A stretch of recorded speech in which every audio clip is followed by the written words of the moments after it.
Today is July 30, 2012 on a Monday. It's 2:47 a.m. Pacific Time, and I'm here at E&E News, your energy news, radiation Fukushima news. And let's begin. Gundersen, powdered nuclear fuel laying outside containment at reactor number 2. This was published July 30, 2012 at 2:40 a.m. Eastern Time by E&E News. Arnold Gundersen with the latest on Fukushima, its effects on Japan and the global risk posed by the number 4 reactor. The source, If You Love This Planet Radio, author Dr. Helen Caldicott, date July 27, 2012. This week, Dr. Caldicott has a new conversation with nuclear engineer Arnold Gundersen about the ongoing nuclear disaster at the Fukushima plant and its effects on Japan and the rest of the world. At 12 o'clock in, Arnold Gundersen, nuclear engineer at Reactor 2. The conclusion is that fine pieces of nuclear fuel have escaped the containment and are lying as a powder on the bottom of the torus room. At 1400 in, Gundersen. The particles escape the torus. That's what's fascinating. These are outside containment. It's quite clear that the junction between the torus and the dry part of the containment failed. And here's a video you can watch. It's called Fukushima, Its Effects on Japan. Okay, and you can play it here. And Mr. Gundersen is speaking in this video. And let's proceed to the next report. Kyoto. Alarm sounds at MOX reactor in Japan. No actual leakage detected. Nuclear fuel loaded inside. Whoa. This was published July 30, 2012 at 1:59 a.m. Eastern Time by E&E News. Title: Manju alarm on sodium leakage malfunctions. Source is Kyoto, date July 30, 2012. Japan Atomic Energy Agency said an alarm was activated early Monday morning indicating a sodium coolant leakage at its Manju prototype fast breeder reactor at Sagura, Fukui Prefecture.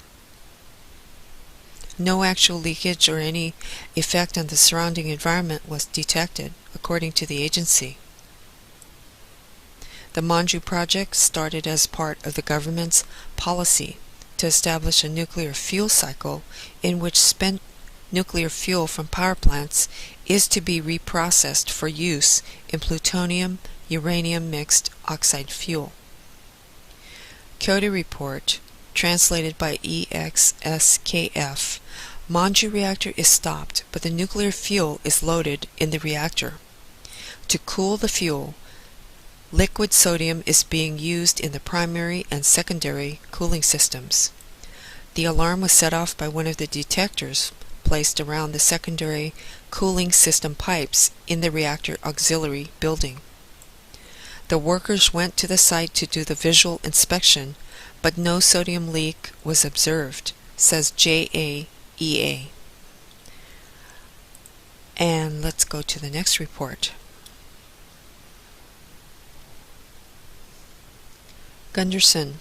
A ton of plutonium was in each Fukushima reactor. The host is shocked. Published July 30, 2012 at 12:04 a.m. Eastern Time by E&E News. Title: Arnold Gundersen with the latest on Fukushima, its effects on Japan and the global risk posed by the number 4 reactor.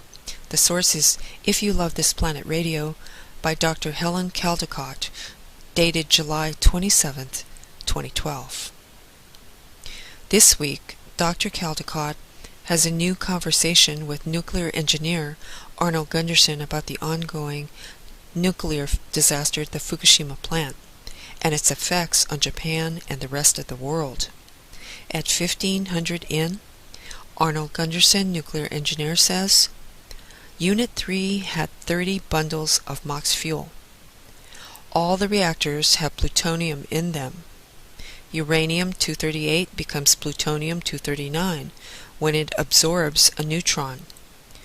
There was close to a ton of plutonium in each of the reactors, scattered throughout the fuel. A ton of plutonium in each reactor, you and I know how dangerous plutonium can be, makes the cleanup that much more difficult. See also physician, a millionth of a gram of plutonium or less can induce cancer or will induce cancer. And this is the video we just spoke about. And you're very welcome to watch that video with Arnold Gundersen. And let's see if there's anything else I can show you. Just a moment, please. NHK interview. It's time for us to take action against the government. Published July 29, 2012 at 7:06 p.m. Eastern Time by E&E News. This is by NHK Newsline, uploaded by Missing Sky 101, dated July 29, 2012, and I recommend that you visit Missing Sky 101's channel on YouTube. She usually has some excellent Fukushima radiation videos, and I highly recommend her channel. Fukushima Radiation News, July 29, 2012. And this is a video that you can watch, and it was uploaded by Missing Sky 101. And I believe that's going to do it for the report, folks. Let's see if there's anything else. That should do it. Okay, and let's do a quick recap of what we just covered. Gundersen, powdered nuclear fuel laying outside the containment at reactor number 2. Kyoto, alarm sounds at MOX reactor in Japan. No actual leakage detected, nuclear fuel loaded inside. Gundersen, a ton of plutonium was in each Fukushima reactor. The host was shocked. And finally, NHK interview. It's time for us to take action against the government. And that'll do it for the report. I'm going to put a link at the bottom of the video. Thank you for watching.